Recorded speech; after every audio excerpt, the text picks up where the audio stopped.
Today is March 25th, 2015. My name is Jacob Martella. I'm interviewing um, Adolfo Alvarez for the Voces Oral History Project in Pearsall, Texas. Good afternoon. Um, so, you were a county commissioner, correct? Um, what were some of the biggest problems that you encountered when you ran for the county commissioner position? Biggest problem I encountered? Yeah, the biggest problem you encountered when you ran for the county commissioner position.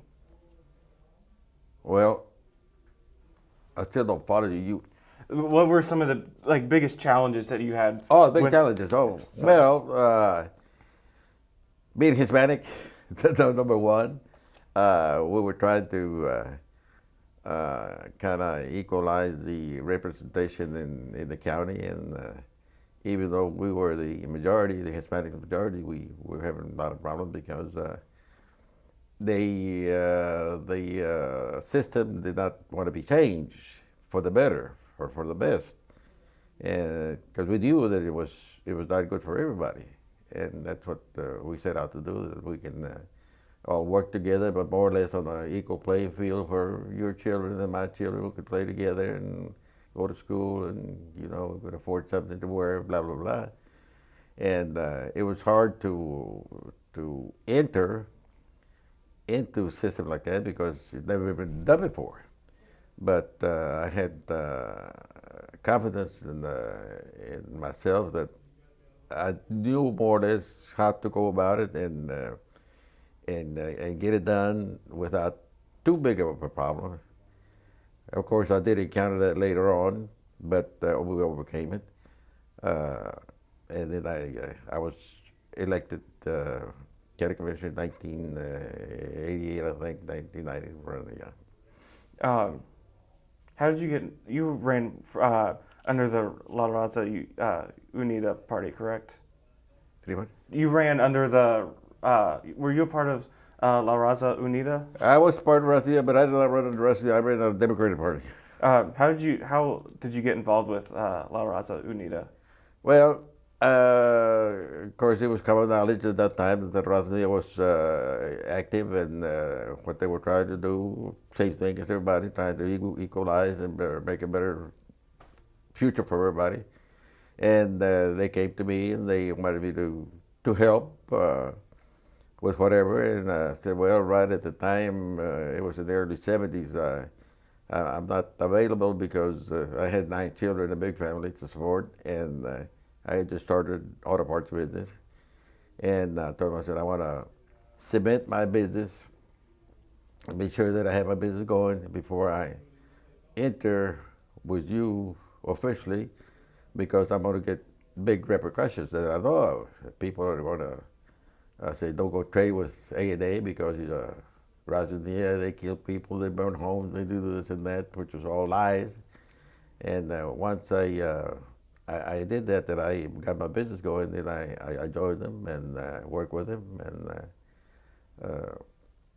kept on working. As far as I know, I'm still part of the Raza Unida because the things that we were talking about or we wanted to do were correct and right and good for everybody. It wasn't just good for the Hispanic or the black or the blue or the green. It was just good for everybody. But they could stand the chance, the change. They said, no, don't change it. Leave it like it is. I said, well, we can't. It's just impossible. We have to send our kids to school and get them educated and be constructive, be part of the community, be somebody worthwhile. The way we're going, they'll never do anything. They'll have a hole in their hands all their life. And they never did said, okay, we'll do it, but they said, well, there's not much we can do to a certain extent, so they kind of laid back a little bit, and we kept on working, and finally they realized that it was never proven that a home was burned. It was never proven that anybody got hurt, like they did in our southern states, the KKK and then NAACP. We never do that. Just we started on the like Martin Luther King, nonviolent, but we wanted to change.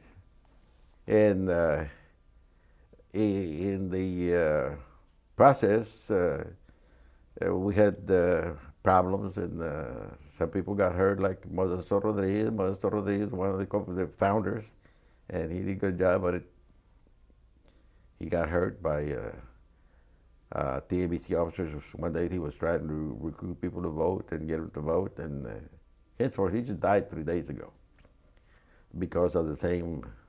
He never was able to do anything after that. He was just a vegetable. He was still living, but he couldn't do anything.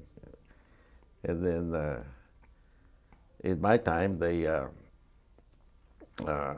got the Texas Rangers after me that I was paving private property, which I was not, and that I was doing this and bad, which I was not, and you name it, I was there.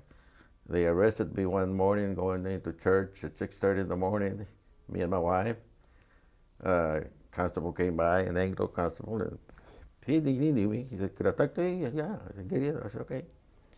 So we started moving. He said, "Where we going?" He said, "You're going to jail." I said, "Well, can I go to mass, church, and then I go over there?" I mean, go to where? No, you're under arrest. So be it. So they took me to the jailhouse. By then, that operation had got together, and two of them had to bail me out. And they had accused me of paving private property, and that I was building a swimming pool for this guy, and they just throwing things at me that they wanted to make sick, and I was afraid, of course, afraid of never, because I'm a family, who would I be? But I knew that I had not done anything wrong legally, so I was sitting on pretty good land. But they kept after me, and finally I think they got tired. They took me to grand jury, and I went to grand jury, testified, and the district attorney was a real nice guy. He said, "You don't have to testify. You don't have to go. You can, whatever you want to do, we'll do. But we're going to have to be present sooner or later." I said, "I'll go right now. I got nothing to hide." Went one evening, and he said, "You go to?" "Yeah, okay." Of course, he told me, he says, "You don't be under oath." I said, "I don't care what, let's go." So I was scared. Anyway, I went, and they started asking me questions, and I answered the questions, and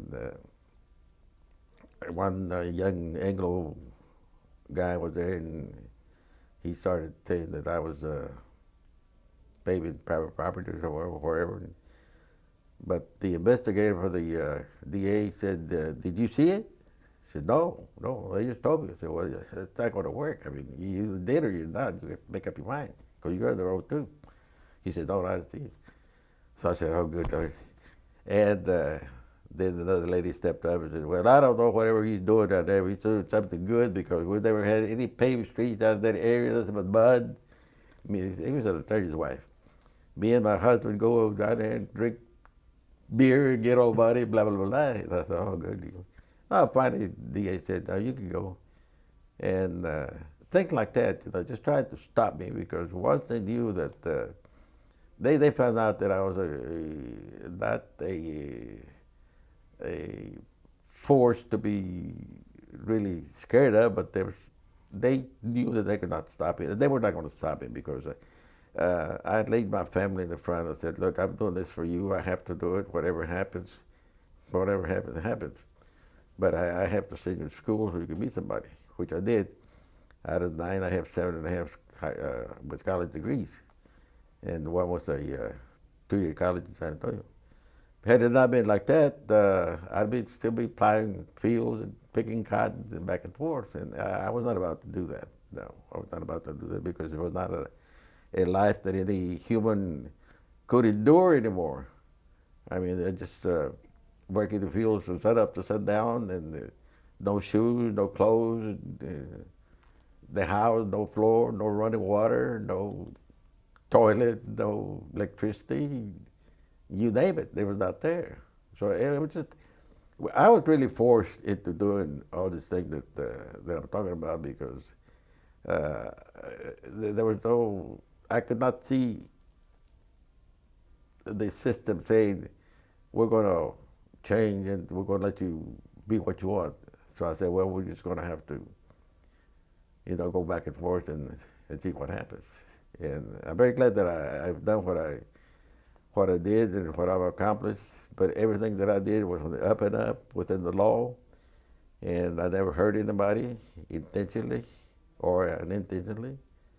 And I feel pretty good about it. Being able to having brought change to Frio County, to where we one time we went talk to the bank board of directors, and there was a group of us, about 6 or 7 of us, got together. And we asked him how come we could not have any Hispanics working in the bank, or better jobs. They said, well, the Hispanics are not qualified. I said, well, what I would ask is try us like a watermelon, see if you like it. I mean, give us a chance. You'll never know if you don't give us a chance. I'll be the first one to come in and say, fire him, he's no good, or she's not any good. But if you don't give her a chance, you'll never know, and maybe she will produce. They didn't give in. They said, no, we can't do it. So things like that. But then we kept after it. Now, every person there is Hispanic. But now what they did is, by attrition, they got rid of the Anglo employees, which they were paying more money, and they hired Hispanics to pay them less money. Understand? That's the reason they're doing this. Not doing it because they want to, but because they're saving money, which is fine with me, because the Hispanic people that needed a job got a job, and everything's fine. Had they done it a long time before that, they would have made more money before, but they didn't want to. They said, no, we'd rather keep it the way it is, the way we want, blah, blah, blah. And things of that nature that they were just not humanly agreeable to me, or them, for that matter, but they just didn't want to give in. They tried many, many things that were not right, but I think that we overcame most of them. I have my home, I have my kids educated, I have my own car, which I did not have, and so forth. But I worked all my life. I worked all my life very hard. Not day and night, but nearly day and night. I had to. But I enjoyed it because I was doing something that I knew was right for my family, and that I should be able to call myself qualified and respected in later years, which I don't think they still respect me, but they don't come after me anymore like they used to, because I have become financially able, and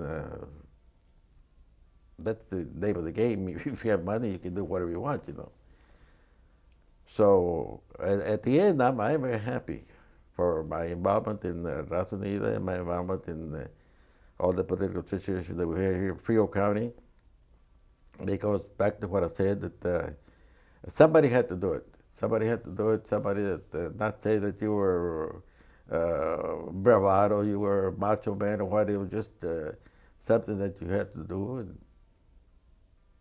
what else? You had to do it, so you did it. So you said when you ran for county commissioner, you ran as a Democrat. So did you just join the Democrats after La Raza Unida faded away? You ran as a Democrat? Right. Did you join the Democratic Party after La Raza Unida faded away? Yes, I finally changed because I was making headway, and a lot of people told me, said, just get out of Rusty and go to the Democratic Party because you're doing good, and you can work better from the inside than you can from the outside. And I said, well, I hate to do it, but I hope my amigos don't think I'm a turncoat, but I think you're right, and which we did. And I ran the Democratic Party, and I kept with it, and I did a lot of changes here in the county that they had not been done before. They were legal, and people commenced to say, well, he knows what he's doing, and so forth. And then I got involved with Austin politics a little bit. I was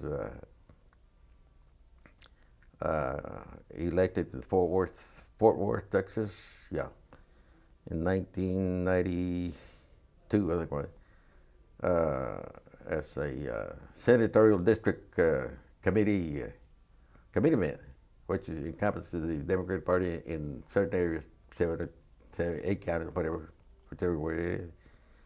So I was doing pretty good, and then I was San Antonio politicians also, and they would guide me, the people that knew me, and a lot of people began to help me more than before. Of course, I cannot say that I blame them because they didn't know who I was, they didn't know what I could do and what I wanted to do. They just heard me talking, and talk is cheap. But I always told myself that I was going to say whatever I thought was right, and let the cards fall where they ever, because I was right, and that's the way it has been. I've done it, and I'm happy, and I'll do it again. So what fears did you have, when you're here in Pearsall trying to lead the charge for Mexican American civil rights? What did I have? What fears did you have as you sort of led the charge here in Pearsall for the Mexican American civil rights? What fears?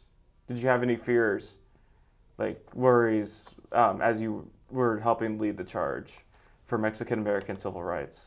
What led me? What fears, like worries? Oh, words that I heard from them.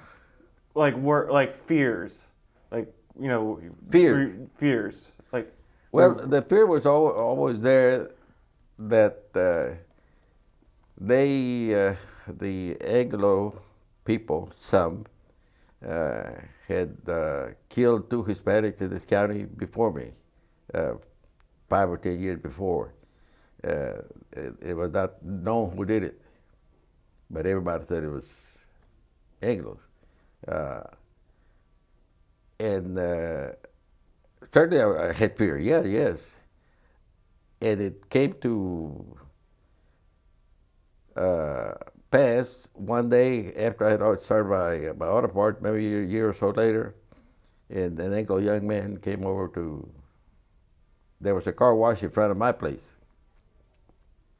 And he got a car wash and he hollered at me. He got off with a 30-30, I would say, a big old shotgun or rifle or whatever. And he called me and says, "Come here, you Mexican, I want to kill you." I said, "Oh my God." I said, "No, you're not going to kill me, so what am I going to do?" First of all, I'm not going to go out there. And I said, I was scared, yes. So I said, well, I called the sheriff. I called the sheriff, and the sheriff knew me, and I called him and said, "Look, Vinny, here's so-and-so." I forgot his last name, anyway.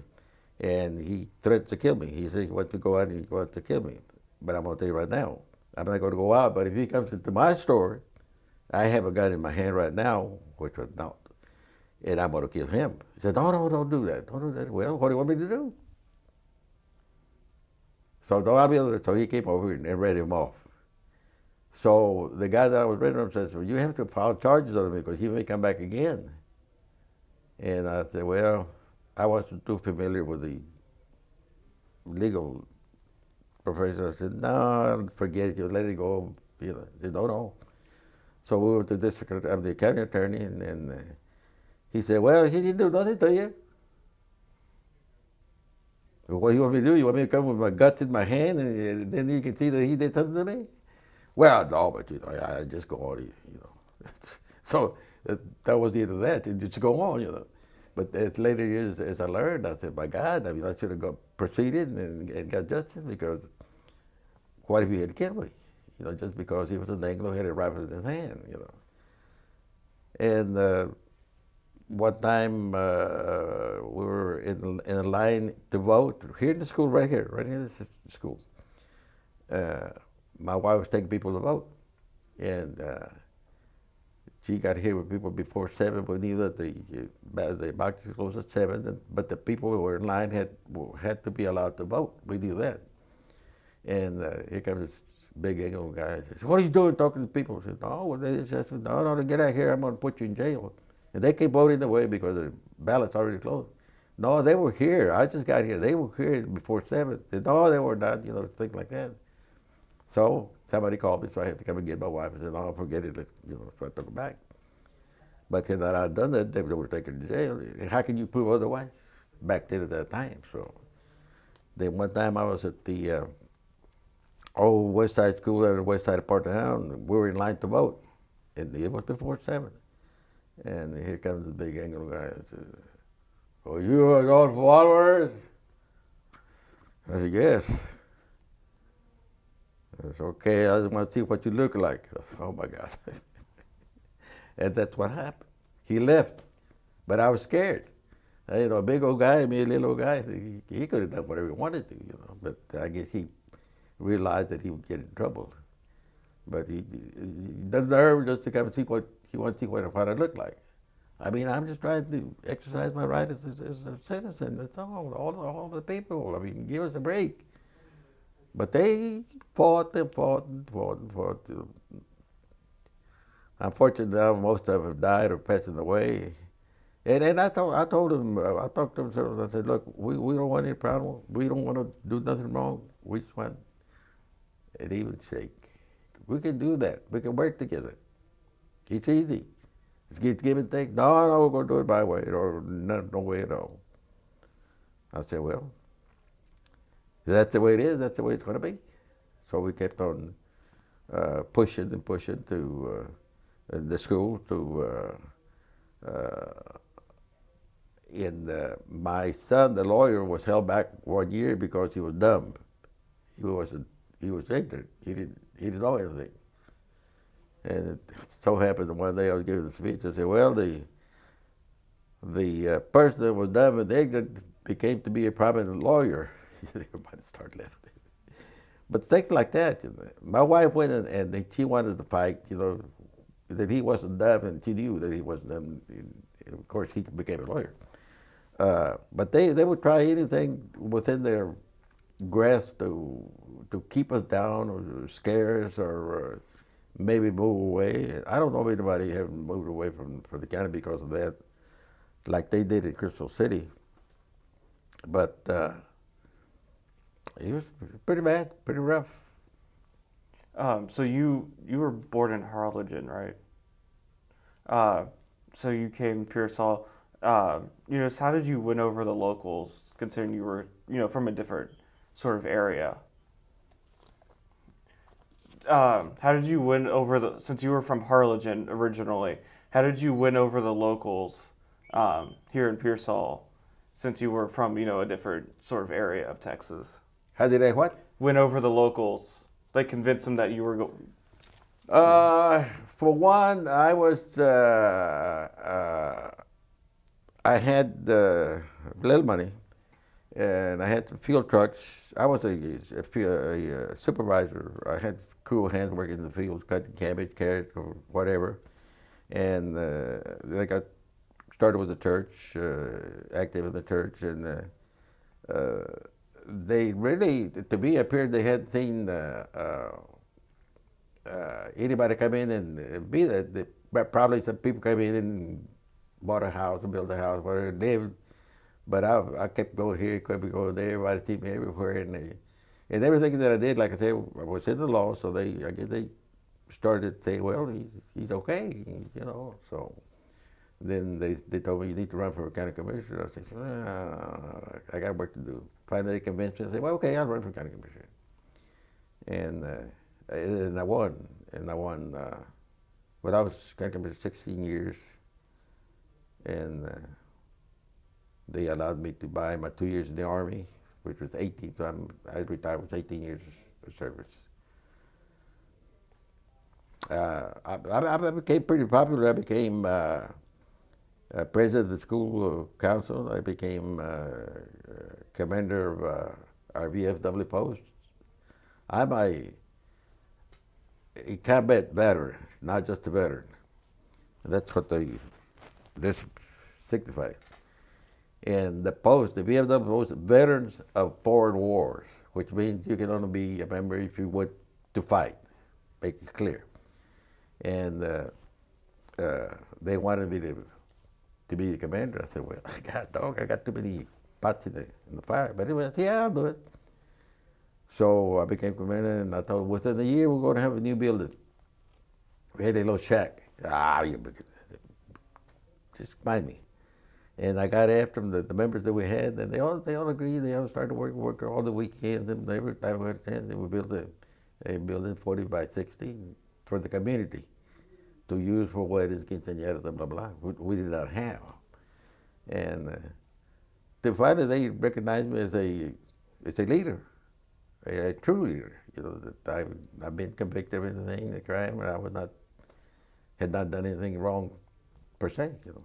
So you go around town nowadays, everybody, all the old folks at my age, they all know me. I was at Modesto's funeral, the old lady, hey, hey, hey. It makes you happy that people know that I did something for them and for me and my family. So obviously going into the Korean War, just how did you get involved with the Korean War? Why did you sign up?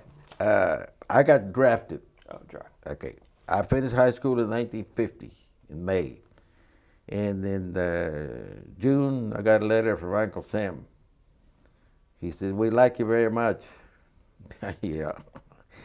So present yourself for physical here in San Antonio. So I got drafted in July, and I went to service February the 13th of 51. And I spent 9 months in Fort Jackson, South Carolina, boot camp, and went to Indianapolis, Indiana for a month. Then I came to Fort Hood for another month, and then I went to Korea for 10 months.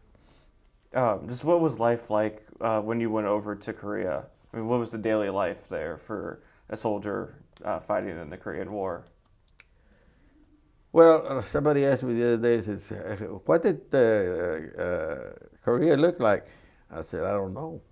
He said, well, you were there. I said, yeah, I was there. What happened is they took us on the boat from San Francisco to Seoul, Korea. We embarked in Seoul, Korea, but it was at night, and there was a big old building that I could tell. We went in the building, they stripped us, went the other end, we had combat gear, the rifle and everything on us, out the other door, in a train, up the hill, and next day we were up there fighting on 38th parallel. And I spent 10 months at 38th parallel. So you weren't there for the initial, because I follow a little bit of the Korean War, I know North Korea almost took all the peninsula. Yeah, well, the reason I didn't see anything because they didn't give us a chance to, I mean, they took us to fight. They didn't take us to go see the country. And the only time that I had an opportunity to see part of Korea was they gave us what they call an R&R restaurant for a week, 10 days I think it was, or 2 weeks. And but somehow or another, they messed up my name. So when I went to get my pass, I didn't have one, and then you can't go. I said, "Oh my God!" By the way, I'm glad I didn't go. I didn't. We were going to the train. All the Koreans tried to sell you liquor and food, and I stayed away from it. I had kind of heard or read that it might be bad, you know, and or they were saying something that wasn't any good because you could do nothing about it. You were leaving. You were buying, leaving. So you know. So I didn't go. So I didn't get to see Korea. All I saw was when I got there and when I came back. And at the 38th, all you see was they were the other side, we were on this side. That's all. So I'm trying to remember back to the Korean War. Just so did y'all push any further into North Korea? Because I know like the Allies pushed into North Korea, and then North Korea, with the help of China, pushed back. So were you part of the force that went into North Korea for a bit? We were more defensive. Yes, they were pushing. I don't think that we were pushing, rather we were defending. I remember I was assigned what they called a 30 caliber machine gun. At that time they had 2 machine guns, the 30 caliber water cooled, with a jacket around the rifle, and then a 30 caliber that had just kind of a mash, air cooled. It was air cooled, and mine was water cooled. So I had an assistant gunner, and then 2 more guys, one carrying the ammunition, blah. and they set me up on the bunker was already there when I got there. The guy was there, was rotated, and said, here's your bunker, here's your stuff, and you blah blah blah, and we're going to call you, and you're up 2 meters, 7 meters, whatever. And they would call and say, we're going to be attacked tonight. I said, okay. So we'd be ready, and they would fire. What happened after I pulled the trigger, I don't know, because we didn't see anybody. But the observer that was in the front, he would call us, raise your firing or to the right or to the left, so you would kill any of our soldiers. But just today, I don't know whether you kill any of our soldiers or not. Did you have any Mexican American friends in the Army during your time? In Korea, there were no friends. The first thing I told us, make no friends, because if you're walking down, advancing, fire or not firing, and my friends on the right, he gets shot, what's my automatic response? What happened? When you do that, they're going to kill you too, which is true. So we try not to, we'd meet or talk. Every time we meet one, we'd say, hey, how you doing? But that's all we could do. To not make any friends. So I cannot say that I knew a lot of them, but I not as friends. Because some nights or some days we'd talk. Maybe they'd come over from one hole to mine, or I'd go over there. We were in a trench, so they couldn't see us unless we got our head over the trench. And then I say, hey, where's Frank? He got killed last night. Oh my God. One of the buddies, And that's the only way that we really met. But as far as friends, no friends. What was it during the war that maybe made you think that Mexican Americans really needed to up their voice to get their civil rights back in the United States? Like, was there a moment that made you realize that Mexican Americans need to fight for their civil rights back home to be just like the Anglo citizens? And the question is, was there was there a specific moment that you kind of realized that Mexican Americans are just as American as the Anglo citizens? And then, if so, what was it? Well, it was common knowledge that the Anglos got the stripes and more money for the same thing, But I never gave it a thought, because I knew that I wasn't going to get anything. So I wasn't worried about it. I got one stripe. Yes, when I was leaving, I had by law they had to send me back within 2 years of my indictment of which was in '53. I mean in '51.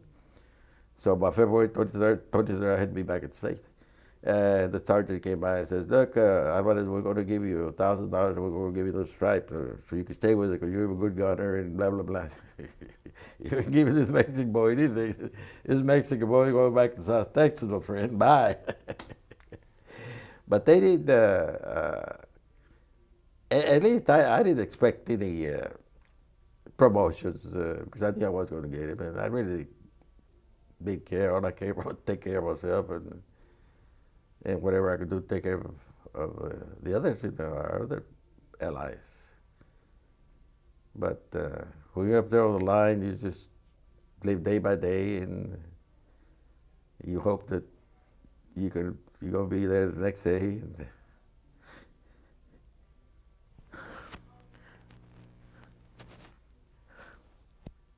sometimes it's hard. But anyway, I made it. I'm back. All right, All right, so just how did fighting in the Korean War help you when you came back and you started to lead the charge for Mexican American civil rights here in Texas? How did I hear about it? How did fighting in Korea help you when you came back here and started to lead the charge for Mexican American civil rights?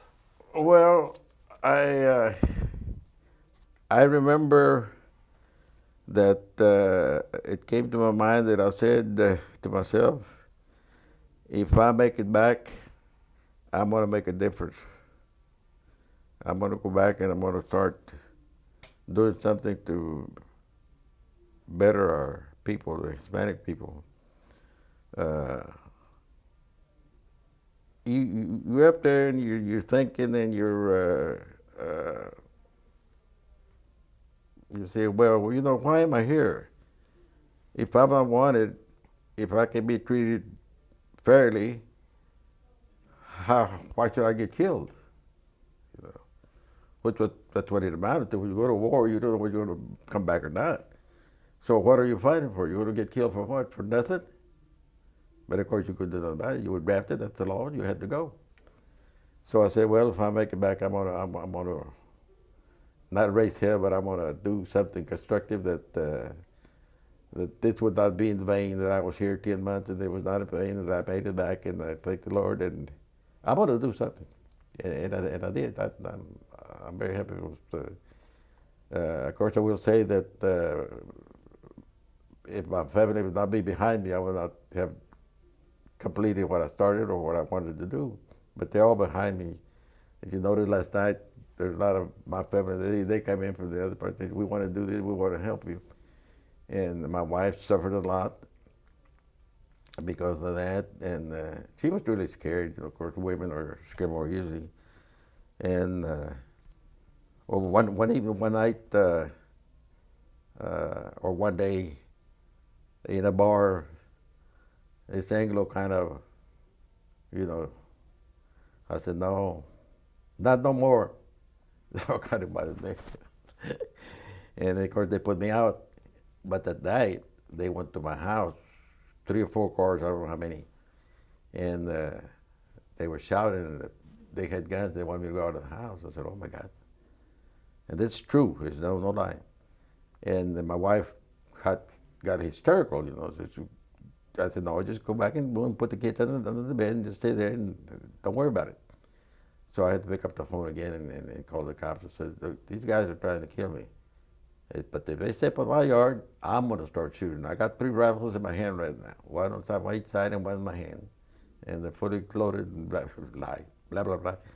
So now here comes the cops and they took them away. And they never went back. But they tried, and what I could not understand, I mean, why try to kill me if that's what they meant to do, which I don't think so. I think they meant to scare me, but you never know. Just because I was trying to not be equal, but be a little better looked at, and because all I was doing was trying to make a living for my wife and my family and to be somebody. And I didn't say anything more with that. So it possibly, but then again, you can't tell people what to do. They want to do what they want to. You know? Yeah. Just how did you specifically become familiar with the voting rights extension in 1975? Because I know you testified, or you gave a affidavit or something. Just how did you become You know, she told me that I testified the civil rights in Washington in '75, and I said, I don't remember. She said, well, you were there. I said, well, I still don't remember. I remember the second time I went twice.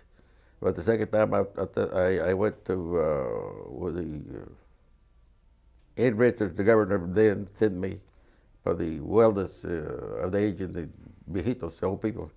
But the first time that I went to testify, I was trying to recall, I cannot bring into my mind just exactly what I said or what I did or even if I testified. But she said that I was there, so I guess if I was there, I was there. But I remember meeting some, all politicians, senators, and reps. Of course, I didn't know them; they didn't know me. But I can't remember. But it would have had to been about the situation here in Texas, and especially South Texas, which was the worst part where discrimination was visible, San Antonio South. That everywhere you went, it was discrimination, discrimination. And of course, the bigger cities also had it, but since there were more people in the city, it's a different category, or whatever you want to call it. But here in South Texas, it's very prominent. Everywhere you went, discrimination, discrimination. And I remember seeing some restrooms for blacks only, and Hispanics. I mean, blacks stay out, Hispanics go around the back. If they let you use the restroom, say those restrooms are broken.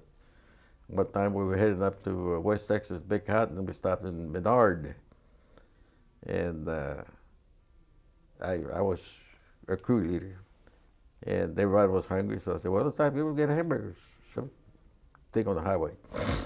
And we came in and sat down, and all of a sudden everybody, they didn't say anything, they just, surprised. They knew we weren't from there, it's what they're surprised. They knew we were going to go pick cotton. But anyway, the waitress kept going back and forth, so finally I said, ma'am, can we get some service? I said, no, we don't give service.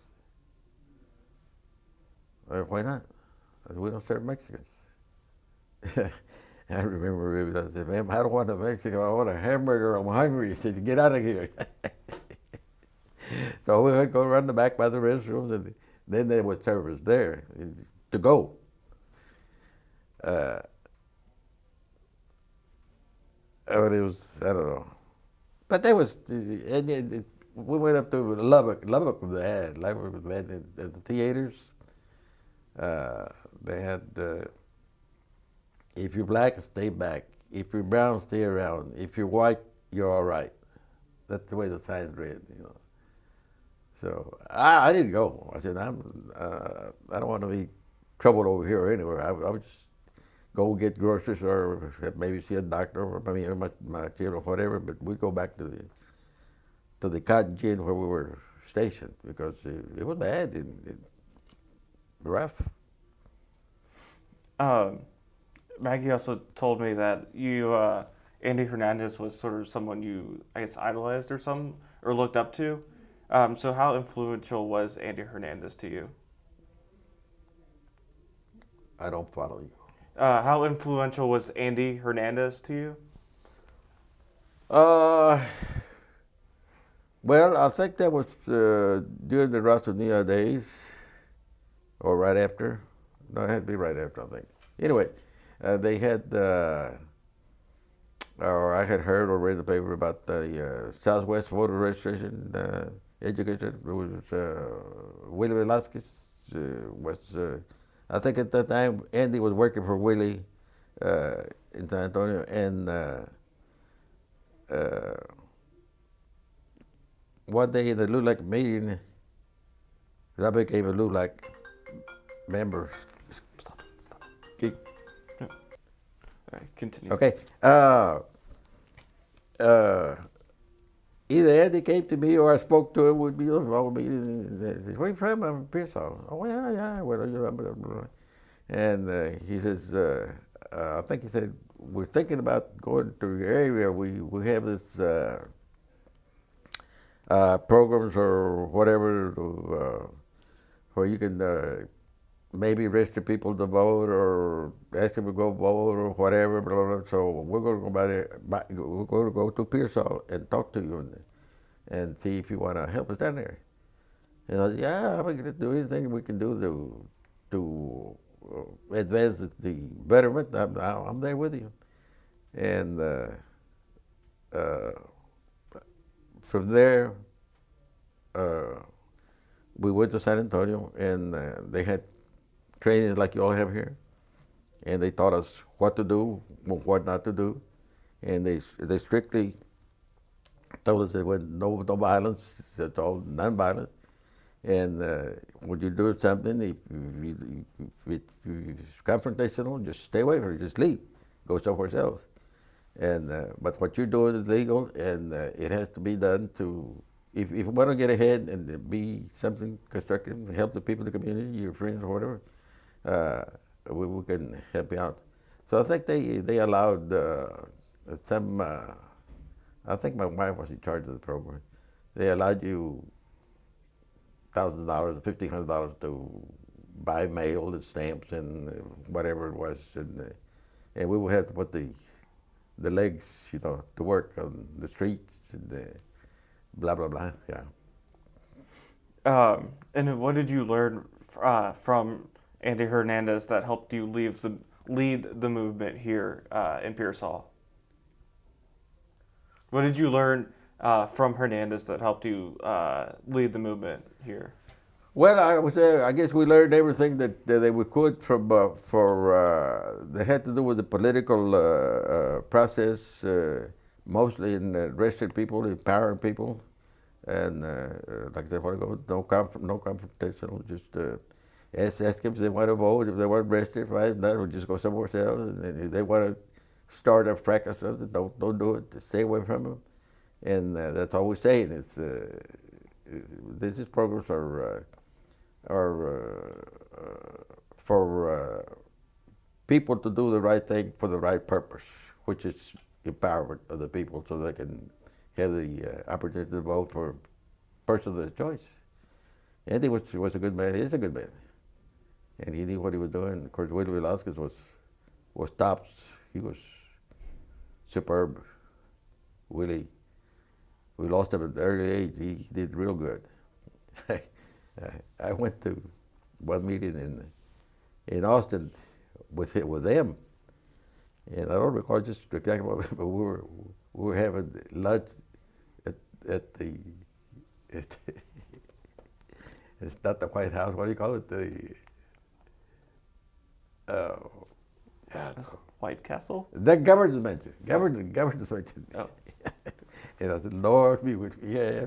From Pearsall, picking cotton, he did the governor's mansion. But they took us to a tour. I forgot who was the governor then. And to show us around, and then this is blah, blah, blah. And sort of educational more so than anything else. So earlier on, you talked about, sort of what you accomplished while you were the county commissioner. Was there anything that you weren't able to accomplish during your time as county commissioner? That I wanted? No.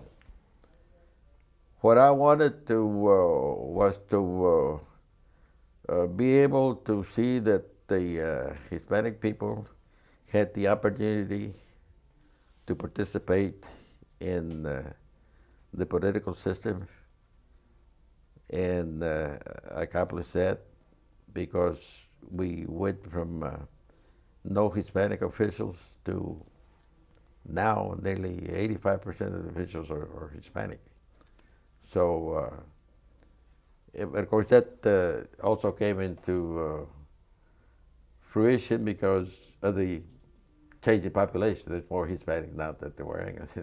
That's one thing I used to tell them when I first got here. I said, look, you people get elected by votes, and you people don't want to have kids. And the Mexicans want to have kids. So who's going to have more votes? Sooner or later, you're not going to have any votes. I did that out of spite, but that was the truth. And they didn't want to change diapers for kids, or just one or two kids. And the Mexicanos like me, 5, 6, 7, 8, 9 kids. So 7, 8, 9 votes. And but I told them good words. I said, I don't want any problem. I just want to work with you, but I want to let you know that this is a true case. This is going to happen, whether you like it or not, unless you want to change and have more sex or something like that. But no, I said, we don't want any kids. Okay, you don't want kids, not going to get any votes. So, and that's how come the thing changed. Yeah. Were you familiar with the Viva Kennedy clubs that were around, I guess, in the early 60s? I was very familiar and very involved, but since we were in this area here out of San Antonio, we had the leaders more educated than I was and more familiar with the system than I was, that I was following them and they were following the Viva Kennedy club everywhere. And I think I went one or two rallies in San Antonio, but nobody knew I was there. But we took a liking to Kennedy. I did for day one uh, because of the way he spoke and the way he trans, transferred the what he was trying to say in plain language to me, and I could see that he was a straight guy, and I would vote for him and work for him. You Did that help the situation in Pearsall any, or? Oh yes, yes, yes.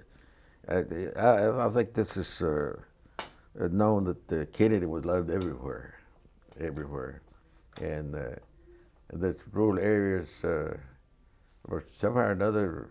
Uh, Maybe we had never seen a candidate like him. Uh, but you go down to South Texas anywhere, it's Kennedy, Kennedy, Viva Kennedy, Viva Kennedy. It was Kennedy. You know. I still don't know just why it was, but it happened. But that's the way it was. Yeah. Um, uh, how involved did your children get in the movement? You know, as they got older, you know, into high school and eventually college. Like, how involved did your children get in this movement as they got older? After they got older, Yeah, well, yeah, as they were. very, very involved. Uh, I'm glad to say that helped me a lot because I did not have to make any of them say you have to do it. They could see what I was doing. They could understand what I was trying to do, and if they were ready, I just said, "You're going to do this. You're going to do that. We're going to do this. Yeah, let's go." Just like last night, you know, they were all there helping. They had to put up everything. I didn't do anything. They did everything. And to this day, all my family is politicized, and politically knowledgeable of what's going on, and sort of the candidate that I choose, they go along with it because in the first place they know that I'm trying to do right and with the right person. You know. No, I'm very happy with them. You know. So how proud were you when your son was elected the mayor? How proud were you when your son was elected mayor? Uh,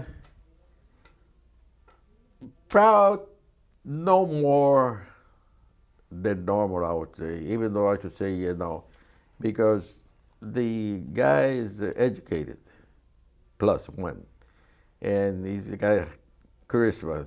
It's hard to beat two, and he's a person of character, even though he's young. And that's one thing I guess that we saw in Kennedy, young, articulate, and he's always suited up and everything. Uh, because the mayors that we had before him, we only had one, let's see, two, three Hispanics, and one, the first one back in the 60s, 70s, but he was controlled by the system. He was there, do this, do that, okay. And then we had two, three mayors that were rats, stole from the Kansas City, and they weren't educated. So that what lack of knowledge, lack of education, I guess would make him do that, or not. But they stole money from the city, and I knew that my son was not going to steal any money, and he was going to do right. And he had the education, and he had the tools to do what had to be done. So yes, I was proud, but not to say that I was surprised. Um, what do you want, you know, future generations to take from your story and from the story of the fight for Mexican American civil rights? What is it? What? What you know, just what do you want, like, the future generations to take from your story as well as the story of the fight for Mexican American civil rights? I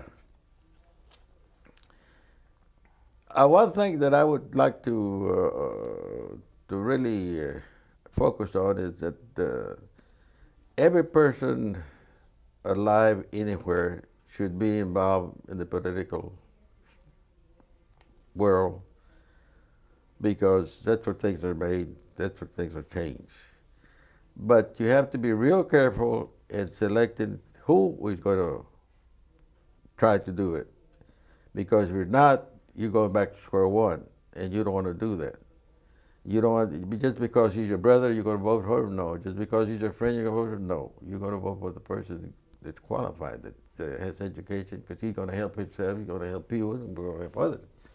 If you put a flunky there, same thing, but they're not gaining anything. You know, what do you want to run for? Just to steal money or do it? No. And I think I don't know at that time did I ever think of stealing anything, because I did, or I didn't hang around with anybody that was thinking like that.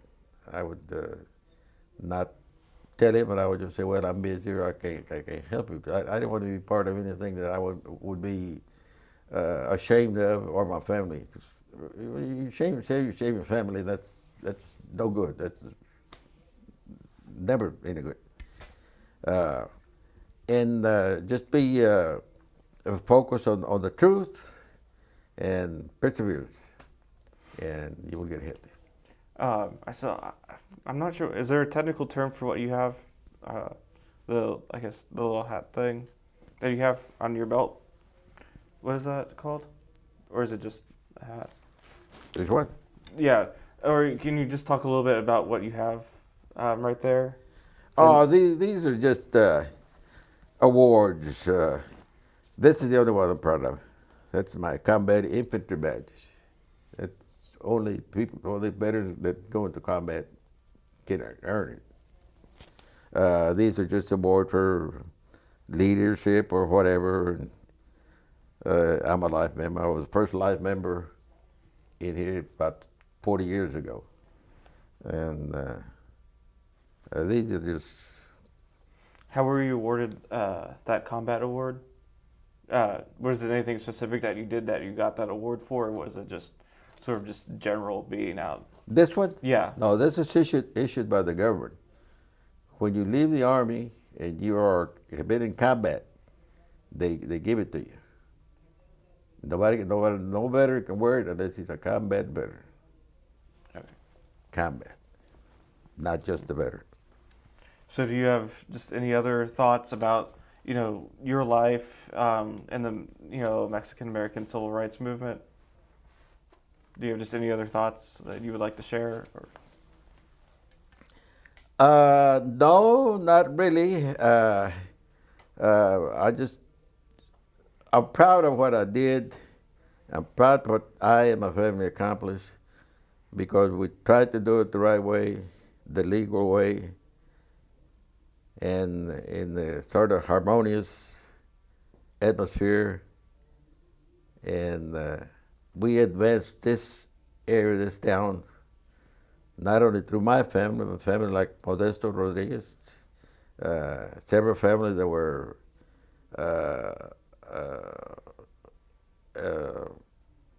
willing to tackle the hard things that we had ahead of us, that we knew they were not going to be easy, but we knew they had to be done, and somebody had to do them.